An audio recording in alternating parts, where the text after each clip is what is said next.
ನನಗೆ 11:15 ವಿಚಾರ ತಿಳಿತು.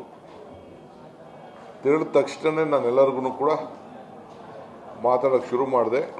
ವಿಡಿಯೋಲಿ ಏನಾಗಿದೆ ಅಂತೇಳಿ ಫೇಸ್ ಟೈಮಲ್ಲಿ ವಿಡಿಯೋಲಿ ಚೆಕ್ ಮಾಡಿಸ್ದೆ.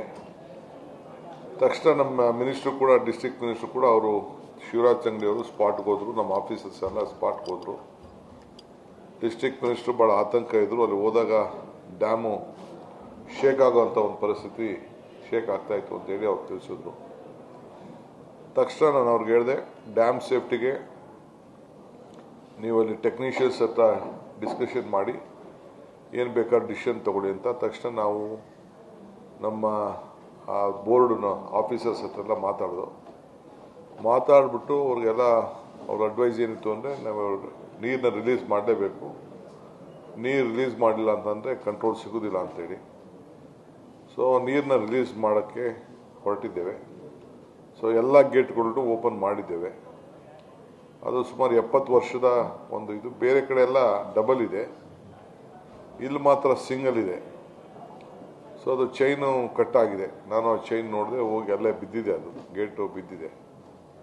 ಸೊ ತಕ್ಷಣ ಕೂಡಲೇ ನಾವು ನಮ್ಮ ಬೋರ್ಡ್ ಅವ್ರ ಹತ್ರ ಮಾತಾಡಿ, ಆ ಬೋರ್ಡ್ ನಿಮ್ಗೆ ಗೊತ್ತಿದೆ ನಮ್ಮ ಕರ್ನಾಟಕದ ರಾಜ್ಯದ ಕಂಟ್ರೋಲಲ್ಲಿಲ್ಲ, ಅದು ಸೆಂಟ್ರಲ್ ಕಂಟ್ರೋಲು. ಆಮೇಲೆ ಆಂಧ್ರ ಅವರು ಕೂಡ ಅದಕ್ಕೆ ಒಳಗೊಂಡಿದ್ದಾರೆ, ನಮ್ಮವರು ಕೂಡ ಕಮಿಟಿಲಿದ್ದಾರೆ.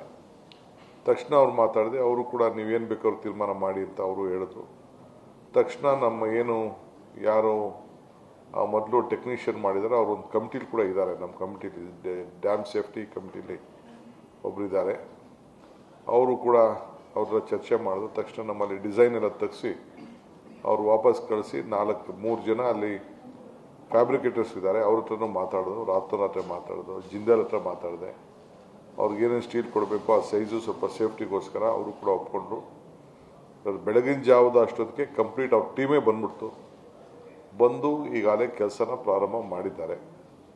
ಸುಮಾರು 53ರಿಂದ 60 TMC ಅಷ್ಟು ನೀರನ್ನು ಉಳಿಸ್ಲಿಕ್ಕೆ ಮಾಡಿ ಆ ರೈತರಿಗೆ ಒಂದು ಬೆಳೆ ಕೊಡಲಿಕ್ಕೆ ಏನು ಮಾಡ್ಬೋದು ಅನ್ನೋ ದೃಷ್ಟಿಯಿಂದ ಅದು ಕೂಡ ನಾವು ಕ್ರಮವನ್ನು ಕೈಗೊಳ್ತಾ ಇದ್ದೀವಿ.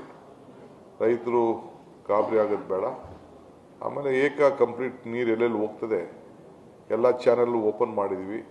ಎಷ್ಟು ಚಾನಲ್ಗಳಲ್ಲಿ ಕೆರೆಗಳನ್ನು ತುಂಬಿಸ್ಲಿಕ್ಕೆ ಸಾಧ್ಯನೋ ಚಾನಲ್ಗಳನ್ನು ಒಳಗೆ ಹೋಗೋದು ಬದಲು ಚಾನಲ್ನಿಂದಲೇ ನೀರು ಹರಿದೋಗ್ಲಿ ಅಂತೇಳಿ ಎಲ್ಲ ಓಪನ್ ಎಲ್ಲ ಮಾಡಿದ್ದೀವಿ. ಅದು ಕೂಡ ಈಗಾಗಲೇ ನಡೀತಾ ಇದೆ. ಈ ಮಧ್ಯ ಅಲರ್ಟ್ ಮಾಡಿದ್ದೇನೆ. ಕೆಳಗಡೆನೂ 2 ಕಿಲೋಮೀಟರ್ ಡ್ಯಾಮ್ ಕೆಳಗಡೆ ಇನ್ಕ್ಲೂಡಿಂಗ್ ಎದುರುಗಡೆ, ಯಾಕೆಂದರೆ ನಾಳೆ ಮುಂಜಾಗ್ರತೆ ಇರಬೇಕು ಅಂತೇಳಿ ಪೊಲೀಸ್ ಆಫೀಸರ್ಸ್ಗೆಲ್ಲ ಹೇಳಿದ್ದೇನೆ. ಅದೆಲ್ಲ ಭಾಳ ಹುಷಾರಾಗಿ ಅವರೆಲ್ಲ ಅಲರ್ಟಾಗಿ ಯಾರನ್ನೂ ಅಲ್ಲಿಗೆ ಬಿಡದೆ ಮುಂಜಾಗ್ರತೆ ಆಗಿದ್ದಾರೆ. Andhra minister, Andhra MLA, Telangana MLA ಅಂತ ಬಂದಿದ್ರು. ಇವತ್ತು ಏನೋ ಕೆಲವರು ಬರ್ತಾರೆ ಅಂತ ಹೇಳಿದ್ರು. ಬರಲಿ, ಅವ್ರಿಗೆಲ್ಲ ಸಹಕಾರ ಕೊಡಿ ಅಂತೆಲ್ಲ ಹೇಳಿದ್ದೇವೆ. ಅಪೋಸಿಷನ್ ಲೀಡ್ರು ಹೋಗ್ತಾರೆ ಅಂತ ಮಾಹಿತಿ ಬಂತು, ಅವ್ರಿಗೂ ಎಲ್ಲ ಮಾಹಿತಿ ಎಲ್ಲ ಕೊಡಿ ಅಂತ ಹೇಳಿದ್ದೇನೆ. ಇವತ್ತು ಬೆಳಗ್ಗೆ ನನಗೆ ಸೆಂಟ್ರಲ್ ಇರಿಗೇಷನ್ ಮಿನಿಸ್ಟ್ರು ನಮ್ಮ ಸೋಮಣ್ಣವರು ಕೂಡ ಮಾತಾಡಿದ್ರು, ಜಲಶಕ್ತಿ ಮಂತ್ರಿ ಅವರು ಕೂಡ ಮಾತಾಡಿದ್ರು. ಅವ್ರಿಗೂ ಎಲ್ಲ ನಾವು ರಿಪೋರ್ಟ್ಸ್ನೆಲ್ಲ ನಾವೆಲ್ಲ ಕಳಿಸ್ಕೊಟ್ಟಿದ್ದೇವೆ. ಸೊ ಬಟ್ ನಾವು ಒಂದು 4-5 ದಿನದಲ್ಲೇ ಅದನ್ನು ಫ್ಯಾಬ್ರಿಕೇಟ್ ಮಾಡೋಂಥ ವ್ಯವಸ್ಥೆ ನಿಮಗೆಲ್ಲ ಇವತ್ತಾಗಲೇ ನಾನು ಟ್ವೀಟ್ ಮಾಡೋಕ್ಕೆ ಕೇಳಿದ್ದೆ. ನಾನು ಚೆಕ್ ಮಾಡ್ತೀನಿ. ಅಲ್ಲೇ ಕೆಲಸ ನಡೀತಾ ಇರೋಂಥದ್ದು 3-4 ಕಡೆ ಅದಕ್ಕೆ ಕೆಲಸ ನಡೀತಾ ಇದೆ. ಮಾಡಿ ಒಂದು 4-5 ದಿನದಲ್ಲೇ ಏನಾದ್ರು ಮಾಡಿ ಒಂದು ಪೊಸಿಷನ್ ತರಬೇಕು ಅಂತೇಳಿ ಒಂದು ಪ್ರಯತ್ನ ಮಾಡ್ತಾಯಿದ್ದೀವಿ. ಸೊ ಇದರ ಜೊತೆಗೆ ಇಡೀ ರಾಜ್ಯದಲ್ಲಿ ಎಲ್ಲ ಡ್ಯಾಮ್ಗಳಿಗೂ ಕೂಡ ಒಂದು ಕಮಿಟಿ ರಚನೆ ಮಾಡ್ತಾಯಿದ್ದೀನಿ. ಹೋಗಿ ಎಲ್ಲ ವಿಸಿಟ್ ಮಾಡಿಬಿಟ್ಟು ಈ ರೀತಿ ಮುಂಜಾಗ್ರತವಾಗಿ ಏನೇನು ಡ್ಯಾಮ್ ಸೇಫ್ಟಿ ವಿಚಾರದಲ್ಲಿ ನಾವು ಹುಷಾರಾಗಿರಬೇಕು ಅದನ್ನೆಲ್ಲ ಸ್ವಲ್ಪ ಗಮನಿಸಿ ಅಂಥೇಳಿ ಒಂದು 15 ದಿನ, ತಿಂಗಳಲ್ಲಿ ಒಂದು ರಿಪೋರ್ಟ್ ಕೊಡಿ ಅಂತ ಒಂದು ಕಮಿಟಿ ಕೂಡ ನಾನು ರಚನೆ ಮಾಡ್ತಾಯಿದ್ದೀನಿ. ಇದಲ್ಲದೆ ಅದಕ್ಕೂ ಸಂಬಂಧ ಇಲ್ಲ, ಅವ್ರ ಪಾಡು ಹೋಗ್ತಾರೆ. ಇಲ್ಲಿ ಕೆಲವರೆಲ್ಲ ನಮ್ಮ ಮಾಧ್ಯಮದವರು, ಅಲ್ಲಿ ಲೋಕಲ್ ಅವರು, ಅದು ಅವ್ರ ಮೇಲೆ ಇವ್ರ ಮೇಲೆ ಅಂತ ಬ್ಲೇಮ್ ಗೇಮ್ ಮಾಡ್ತಾಯಿದ್ರು. ಈಗ ಸದ್ಯಕ್ಕೆ ಬ್ಲೇಮ್ ಗೇಮ್ ಮುಖ್ಯ ಅಲ್ಲ ನನಗೆ. ಸದ್ಯಕ್ಕೆ ಡ್ಯಾಮ್ನ ಉಳಿಸ್ಕೊಳ್ಳೋಂಥದ್ದು, ನೀರನ್ನ ಉಳಿಸ್ಕೊಳ್ಳೋಂಥದ್ದು, ಏನು ಹೆಚ್ಚು ಕಮ್ಮಿ ಆಗದಂಗೆ ನೋಡ್ಕೊಳ್ಳೋದು. ಆಮೇಲೆ ಇದೆಲ್ಲ ಆದಮೇಲೆ ಏನು ಮಾಡಬೇಕು ಅನ್ನೋದು ಆಮೇಲೆ ಕೂತ್ಕೊಂಡು ಮಾತಾಡೋಣ ಇಲ್ಲಿ. ಏಕೆಂದರೆ ಇದು ಇವತ್ತಿನ ಕಾಲದಲ್ಲ, ಅದು ನಮಗೆ 70 ವರ್ಷ ಆಗಿದೆ ಅದೆಲ್ಲ ಹಾಕಿ. ಸದ್ಯ ನಮ್ಮ ಪುಣ್ಯಕ್ಕೆ ಎಲ್ಲ ನಮಗೆ ಡಾಕ್ಯುಮೆಂಟ್ಸ್ ಇತ್ತು. ಓವರ್ನೈಟ್ ನಮಗೆಲ್ಲ ಡಿಸೈನ್ಸು ಮತ್ತೊಂದು ಯಾವ ರೀತಿ ಇತ್ತು ಅಂತೇಳಿ, ಆ ಗೇಟ್ ಯಾವ ರೀತಿ ತಯಾರು ಮಾಡಿದ್ರು, ಏನೇನಿತ್ತು ಅಂತೆಲ್ಲ ತಕ್ಷಣ ನಮಗೆ ನಮ್ಮ ಆಫೀಸರ್ಸ್ ಎಲ್ಲ ಅದನ್ನೆಲ್ಲ ತೆಗೆದುಕೊಟ್ರು. ಸೊ ಅದರಿಂದ ನಾವು ಅವ್ರಿಗೆಲ್ಲ ವಾಪಸ್ಸು ಕಳಿಸ್ಕೊಟ್ಟಿದ್ದೇವೆ. ಆ ಪ್ರಕಾರ ಅವ್ರು ಕೆಲಸ ಮಾಡ್ತಾಯಿದ್ದಾರೆ. ಭಾರಿ ಹೆಚ್ಚು